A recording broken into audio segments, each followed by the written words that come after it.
From FX Coins, this is Christopher Lewis taking a look at the euro and the British pound. The euro has gone back and forth during trading here on Tuesday, right at the crucial 1.18 level. This is an area that's been important multiple times, so I am, of course, paying close attention to it.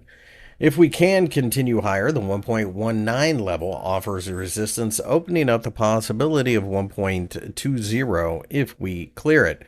Short-term pullbacks should see plenty of support, especially near the 1.17 level, with the 50-day EMA offering support in that same region as well.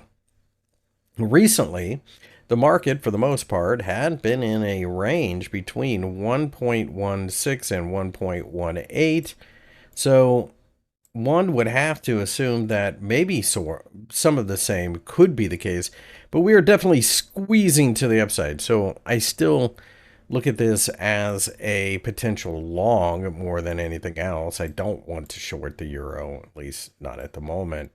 The British pound is back and forth, rallying a little bit here early in the session in North America, but really at this point, we're right smack dab in the middle of the consolidation range between 1.34 and 1.36.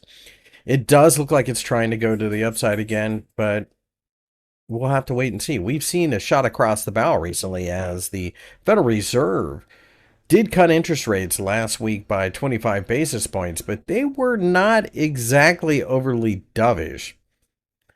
And the problem, of course, is if they suddenly become really dovish, generally what you'll see is that is a way of telling the market there's something wrong with the U.S. economy, which by extension means there will be something wrong with the global economy.